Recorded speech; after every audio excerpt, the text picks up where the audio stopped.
When everything seems lost, when your strength is drained, when your heart cries out in the silence of your soul and no one hears, that is when many consider giving up. And it's not because they are weak, no, it's because they are tired. Tired of fighting, tired of trying, tired of dreaming and watching everything crumble. Perhaps you are living through exactly that right now. That moment when you look at your life and ask, how did I get here? Have you ever felt like you were walking in circles? Like everything you did ended in frustration? Have you woken up in the morning with a heavy chest, not wanting to get out of bed, because nothing seems to make sense? It's as if the world continues on as usual. But inside you, there's a storm that no one sees. It is exactly at this point, when everything seems to fall apart, that God begins to build something new. But do you know what happens to many? They give up right when God is about to act. They give up at the curve, not knowing that the road to the promise was just ahead. God never promised an absence of pain. He promised his presence in the pain. And that changes everything. Do you remember Joseph? That young man rejected by his own brothers? He was not just betrayed. He was sold as a slave by those who should have protected him. After that, he was slandered, imprisoned unjustly, forgotten by those who promised to help him. To human eyes, it seemed like a series of defeats. And anyone looking from the outside could say, that's the end of the road for him. But what no one saw was what God was doing behind the scenes. Each humiliation was a step up, every loss was preparation, every tear was a seed. And one day, the one who was at the bottom of the prison was placed at the top of the palace. He didn't just survive the injustice, he was used to save an entire nation, because he didn't give up in the middle of the process. Can you understand what that means for your life? Perhaps what you call failure today, God is calling construction. Perhaps what you call abandonment today, God is using as divine separation. Perhaps the person who left you, that door that closed, that project that didn't work out, were deliverances disguised. Because not every loss is truly a loss. Sometimes it's God clearing the way for something bigger to come. How many times have you felt forgotten by God? Have you ever asked, if God really loves me, why is this happening to me? Perhaps you can't see the meaning now, but what if I told you that God's silence is not absence, but preparation? Think of the situations that hurt the heart of most people. Being betrayed by someone they trusted most, being dismissed without explanation, being rejected in a relationship, watching a dream turn to dust, receiving an unexpected diagnosis. These are real pains. They are losses that hurt deeply. But look at this. These same situations, in God's hands, can be the soil where a testimony blooms that will impact generations. Look at the story of singer Elaine Barrows. Before achieving success in the gospel music world, she faced barriers, rejections, and closed doors. Many doubted her calling, but she didn't stop. Today, her songs are hymns that touch the hearts of millions. If she had given up in the beginning, how many lives would not have been reached? And what about you? Who would miss being touched if you gave up today? What story would remain untold if you simply stopped? Perhaps your pain is exactly what God will use to heal others tomorrow. So, if everything seems lost, remember, you're just in the middle of the story. And God has never written a final defeat for those who choose to keep going. Now, stop for a moment and think, what if I choose to carry on just a little longer? What if the miracle I've been praying for is just one decision away? What if all I need to do is take one more step, even if I can't see the whole path ahead? You don't need to know how everything will work out. You just need to take the next step. Do this exercise. Take a piece of paper and write down 3 moments in your life when you thought you wouldn't make it. But you did. 3 times when everything seemed lost, but something happened. 3 moments where, even through tears, you survived. Now look at this as evidence. You've won before. And if you've won before, you can win again. Because the same God who has kept you this far is a God who will lead you to the end. Don't forget, God doesn't need perfect conditions to act. He created the world out of chaos. He made a sea part. He made a giant fall. He made a dead man rise. Do you really think he can't restore your life? So, no matter how dark it gets, don't stop. No matter how lonely it feels, don't stop. No matter how impossible it seems, don't stop. Because victory is closer than you think. And when you least expect it, you'll realize that it was exactly this moment, where everything seemed lost, that God used to start turning your story around. And you will look back with tears in your eyes and say, it was worth it not to give up. There are pains we can't explain. Silent pains that have no name, but tighten the chest and make life feel too heavy. It's that lump in your throat no one sees. That forced smile you put on so no one worries. That urge to scream, to disappear, to sleep and only wake up when it's all over, but it never ends. Sometimes it feels like life is pushing you against the wall, and all you want is relief. A sign, a hug, an escape, but you only find silence. Have you been through this? Have you cried alone at night, hidden, because you didn't want to appear weak? Have you ever felt ashamed of your pain, as if you didn't have the right to suffer? Have you ever thought that everyone around you seems to be moving forward, while you're stuck, caught in a tangle of doubts, fear, and exhaustion? If the answer is yes, then maybe this message is exactly for you. The truth is, many are facing internal battles that no one imagines. And the worst part is that society demands smiles, strength, productivity. But who teaches you how to deal with emptiness? Who teaches you how to keep going when there's no strength left? There are times when discouragement hits so hard that everything loses its shine. The things that once made you feel good no longer make sense. Work suffocates, relationships become a source of pain, routine becomes a cycle that just repeats itself. You ask yourself, how long can I go on? And on some days, just getting out of bed feels like a superhuman effort. But I want to remind you of something powerful. Jesus went through this too. The Son of God, the Savior, cried. He felt anguish. He asked the Father to, if possible, take the cup of suffering away from him. He sweated blood in Gethsemane, not because he was weak, but because he knew the weight of human pain. That changes everything. It means he understands you. He understands the pain no one sees. He understands the thoughts you're too ashamed to share. He understands emotional exhaustion, the fear of the future, the feeling of being broken inside. And do you know what he did? He didn't run away from the pain. He faced it. He went all the way through. And because he overcame, you can overcome too. How many times have you felt too weak to continue? Have you told yourself, I'm not as strong as people think? But look at this. You've already faced things that many wouldn't have been able to bear. And you're still here. You're still here. Even when everything told you to stop, you kept going. That's strength. That's courage. That's faith, even when it doesn't seem like it. Today, perhaps you're going through one of the toughest times of your life. Perhaps you've lost someone. You're facing an illness, going through a crisis in your marriage, fighting against thoughts that haunt you. Maybe you feel completely alone. But listen, this pain will pass. And when it does, it won't leave you empty. It will leave you stronger, more mature, more sensitive to the pain of others, more prepared for everything God still has in store for you. The Bible says in 2 Corinthians 12 verse 9, My grace is sufficient for you, for my power is made perfect in weakness. Do you understand what that means? It means that it's not when you're strong that God manifests his power most. It's when you're weak. It's when you say, Lord, I can't. That's when he says, but I can. Let's think about situations that touch thousands of people every day. How many have suddenly lost their jobs and now feel worthless? How many fathers and mothers are desperately trying to feed their children and keep their home standing? How many young people are trying to stay sane amid so much pressure, demands, and lack of direction? How many people live with chronic pain or a diagnosis of depression and feel guilty for not reacting the way others expect them to? Now see, all of this is not a sign of weakness. It's a sign of humanity. And the beauty of the gospel is that God does not turn away from those who suffer. He draws near. Think of Nick Vujicic. Born without arms and legs, he suffered bullying, rejection, and deep depression. At the age of 10, he tried to take his own life, but he found hope in God. Today, he is one of the world's greatest speakers, delivering a message of faith and overcoming to millions. Imagine if he had given up during that painful childhood. His life became a platform of impact, and so can yours. But you need to take this step, the step to keep going, even if it's slow, even if you're crying, even if you don't understand. The strength you need is not in you. It's in God, and he will sustain you. I want to challenge you. For the next 7 days, before you go to sleep, dedicate 5 minutes to talking to God.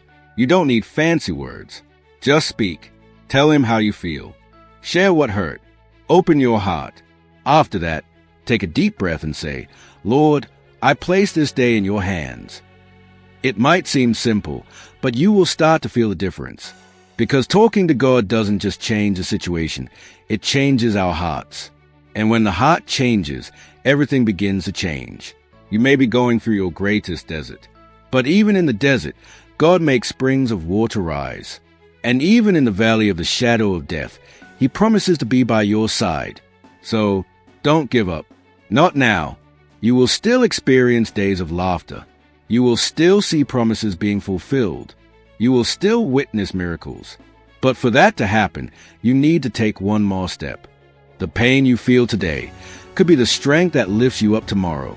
And your story is still being written. Don't close the book before it's finished. Because God writes endings no one expects, and is still writing yours. There are moments in life when all we see around us are ruins, the remnants of what were once dreams, plans, relationships, and expectations. It's as if everything has collapsed right before our eyes, and all that remains is a bitter taste of failure.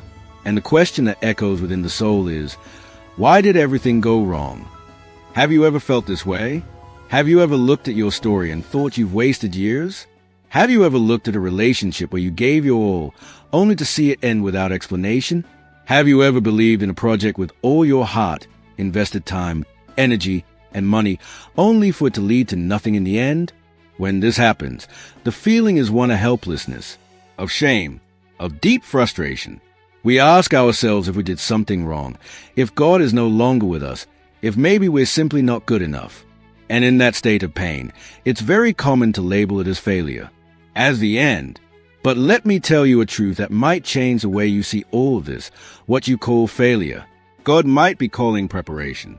What you see as a detour could be exactly the route God has chosen to take you to the destination He has prepared.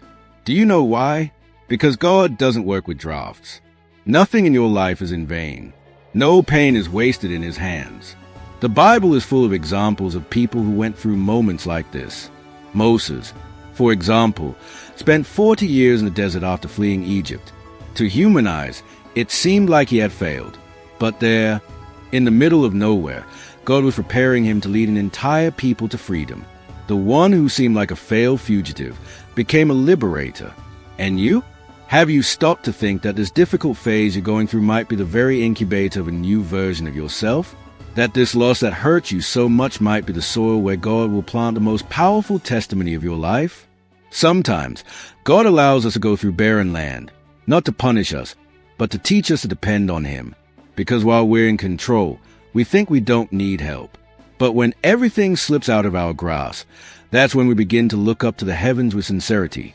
You might feel like a failure because you're unemployed, because you didn't get into university, because you didn't achieve what you expected by the age of 30, 40, or 50. But what if I told you that God's timing doesn't follow our clocks? What if I reminded you that Abraham only became a father at the age of 100? That David was anointed king as a young man, but waited years, being persecuted, before taking the throne? God's promises don't expire, but they require one thing, that you keep walking, even when everything seems still. Let's think of a very common situation. Someone who invested years in a marriage that ended in divorce. The pain is immense. The feeling of failure can be overwhelming. But this person, instead of surrendering to bitterness, decides to seek healing in God, rebuilds their identity, learns to value themselves, and eventually finds someone who treats them with respect, love, and honor. And then they understand. If that relationship had worked out, I would never have become who I am today. This also applies to professional areas. How many people have been let go from jobs they loved, felt utterly devastated? But that very blow was what pushed them to start their own business, discover a new talent, or even hear God's call for a completely different mission. A real example of this is Steve Harvey. For years, he slept in his car, lived as a homeless person, and was rejected by numerous broadcasters. He endured moments of deep shame and pain, but he didn't give up. He kept believing, and today, he is one of the most well-known hosts in the United States, as well as a man of faith who uses his platform to inspire and uplift lives. Imagine if he had accepted that moment as the end. You need to understand that failure, in fact, is an incomplete word, because failure is only failure when we give up.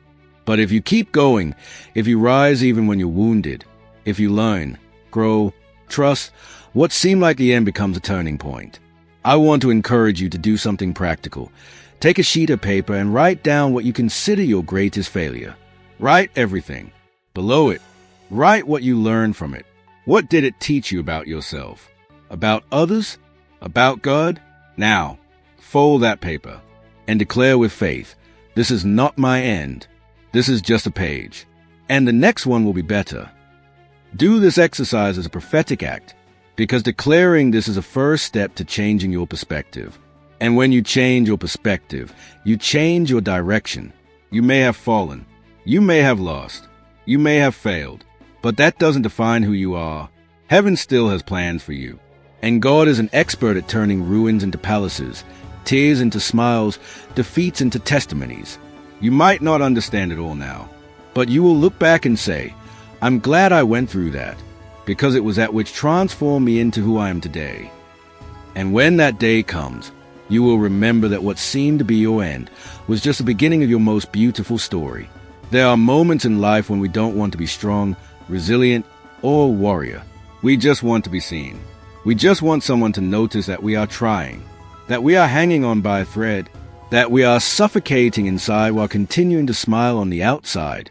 Sometimes, all we need is to feel that we are not alone, that someone, somewhere, really cares. Because there is a loneliness that goes beyond physical presence. It is a one that dwells inside the chest, even when we are surrounded by a crowd. How many times have you felt invisible? Have you ever worked so hard to be noticed, to be valued, to have someone ask, "Are you okay?" And no one asked? Have you ever felt that if you disappeared for a few days, maybe no one would notice? Have you ever felt as if your existence was just another among many? It's painful to feel that your pain doesn't matter. It's too cruel when you are breaking inside and people say, "You're strong, you'll get through this." As if that would erase the anguish. As if strength doesn't wear out. As if you don't have the right to feel tired. And that's when many begin to believe they have no worth. That their struggle makes no difference. That their life doesn't matter. And that is one of the biggest lies the enemy plants in the hearts of people. The lie that no one cares, not even God. But listen carefully. This lie only exists because there is a much greater truth trying to be hidden. The truth is, you've never had a single day where you weren't seen by God. Even on the days when you drifted away from Him. Even on the nights when you silently cried. Even in the thoughts you're ashamed to admit. God saw. God heard. God knows. And He didn't turn His face away. Psalm 34 verse 18 says, "The Lord is near to the brokenhearted." This is a promise, not a possibility. He is near, especially when your heart is most wounded. When no one else understands, He does. When no one else sees you, He sees you. Did you know that there are people who live for years hiding deep emotional pain? People who take care of everyone else but are never taking care of themselves. People who help everyone, yet feel forgotten. Mothers who cry in the bathroom so they don't scare their children. Men who were taught not to show weakness, so they live swallowing their own screams. Young people pressured by expectations, drowning in anxiety and loneliness. People who wake up and go to bed with the same emptiness in their hearts. If you are one of those people, let me remind you, you are seen. You are known. You are deeply loved. And this isn't just a nice phrase. It's the most powerful truth that can be said about you. Look at what happened with Hagar in the desert. Abandoned with her son, aimless, hopeless. She thought she would die there. But then God appeared, and He was so real, so near, so present, that she gave Him a name. You are the God who sees me. Because in that moment, God's gaze changed everything. Maybe you're in your desert now, feeling like you've been left behind, forgotten by everyone. But you still have a God who sees you. And that changes everything. Because being seen by God isn't just being watched. It's being reached. It's being touched. It's being remembered. It's being restored. Have you heard of the actress Viola Davis? Before fame, she lived in extreme poverty. She went hungry and grew up in a home filled with deep trauma. For a long time, she felt invisible to the world. But she chose to believe that her life had value. She fought. She persevered. She was rescued by art and by faith. Today, she uses her story to inspire people who, like her, once thought of giving up. If she had believed she was invisible, the world would have lost a powerful voice. And the same is true for you. Your life is a voice. Your pain is a channel. Your new beginning could be the key to many others' new beginnings. But you need to remember every day that God has not forgotten you. If you can, try this exercise for the next 30 days. Set aside 5 minutes of your day. Sit in silence, close your eyes, and simply say this: Lord, you see me. Say it with faith. Say it with sincerity. And pay attention. The answer may come in the form of peace, or a verse that touches your soul, or an unexpected message, or a small detail that seems insignificant but warms your heart. When you open yourself to perceive it, you begin to see that God has always been there. No matter how far you've drifted, how many times you've fallen, how many things you regret doing, that doesn't change the fact that you are seen. Not with a judgmental gaze, but with a gaze of grace, of love, of compassion. You may have felt invisible to the world, but you were never invisible to heaven. And that's all you need to have hope again. God sees you, and He still has beautiful plans for your life. Plans that haven't been canceled just because you thought about giving up. Plans that are still standing, waiting for you to rise and move forward. And you will move forward, because now you know you have never been alone. If you've made it this far, it's because there is still a flame burning within you. It might be small, perhaps nearly extinguished, but it is there, and that flame is proof that hope has not died. Despite everything you faced, despite the falls, the losses, the silences, the days when no one saw your pain, you are still here. That is not insignificant. That is not just anything. That is a miracle. How many times did you think you wouldn't make it? That the suffering would be the end? That you wouldn't have the strength to take another step? But look at you now, still breathing, still trying, still searching for a reason to keep going. That's not weakness. That's courage. That's faith, even when the heart is wounded. That is a reflection of a God who, even when you thought about giving up on everything, never gave up on you. You may have felt alone, but you were never abandoned.